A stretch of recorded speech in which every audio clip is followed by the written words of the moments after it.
America और Iran के बीच बीते एक महीने से ज्यादा समय से जंग चल रही है। अमेरिका के राष्ट्रपति डोनाल्ड ट्रंप काफी समय से कह रहे हैं कि ईरान की मौजूदा सरकार को हटाना है, इसे रिजीम चेंज कहते हैं। लेकिन जंग के बीच कुछ ऐसा हुआ जिसने पूरी दुनिया का ध्यान खींच लिया। अमेरिका के अपने घर में ही बड़े बड़े अफसर की कुर्सी चले गई और ईरान ने इसी को पकड़ लिया और पूरी दुनिया के सामने ट्रंप का मजाक बना दिया। अमेरिकी थल सेना के सबसे बड़े अफसर जनरल रैंडी जॉर्ज को अचानक हटा दिया गया है। उनका कार्यकाल अभी 1 साल से ज्यादा का बाकी था। रक्षा मंत्री पीट हेग्सेथ ने उन्हें फौरन रिटायर करा दिया। हटाने की कोई वजह नहीं बताई गई है। ये कोई पहली बार नहीं था, इससे पहले भी वायुसेना प्रमुख जनरल CQ ब्राउन को हटाया जा चुका था। नौसेना प्रमुख और वायुसेना के उप प्रमुख भी जा चुके हैं, यानी कि अमेरिका की तीनों बड़ी सेनाओं के शीर्ष अफसर बदले जा रहे हैं। इसलिए हटाए गए क्योंकि वो ईरान में जमीनी लड़ाई के खिलाफ थे, लेकिन उन्होंने खुद कभी कुछ नहीं कहा। इस बीच एक और बड़ी खबर आई। अमेरिका की सबसे बड़ी कानूनी अधिकारी यानी कि अटॉर्नी जनरल पैम बोंडी को भी हटा दिया गया। उन पर एक बड़े मामले की कागजात सही तरीके से न संभालने का आरोप था। जैसे ही ये खबरें बाहर आई, ईरान ने मौका नहीं छोड़ा। साउथ अफ्रीका में ईरानी दूतावास ने एक तस्वीर पोस्ट की जिसमें अमेरिकी सैन्य नेताओं की बैठक दिख रही थी।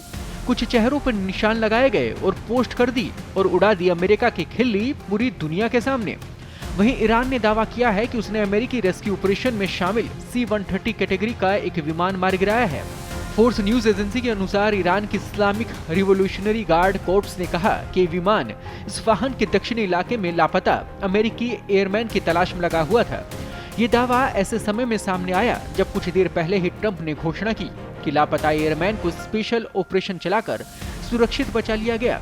ट्रंप ने सोशल मीडिया पोस्ट पर बताया कि ये अधिकारी एक कर्नल थे जो F-15E लड़ाकू विमान गिराए जाने के बाद लापता हो गए थे। उन्होंने कहा, हमने उसे बचा लिया।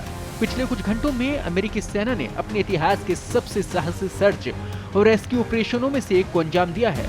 इससे एक दिन पहले उसी मिशन में एक और अमेरिकी पायलट को बचाया गया था।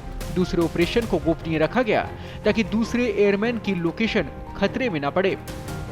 वहीं ईरान अब लगातार धमकी दे रहा है और ईरान की तरफ से कहा गया कि अभी तक समझौते का समय जा चुका है और अब सबक सिखाने का वक्त आ गया है। अभी युद्ध और कितना विध्वंसक होगा ये तो आने वाला समय ही बताएगा, लेकिन ये तय है कि वैश्विक स्तर पर नुकसान हो रहा है। ताज़ा अपडेट्स और बड़ी खबरों के लिए बने रहें पत्रिका के साथ। मैं हूं आपके साथ कृपाशंकर शर्मा। देश दुनिया की ताज़ा खबरें और वीडियोस के लिए अभी डाउनलोड करें पत्रिका ऐप।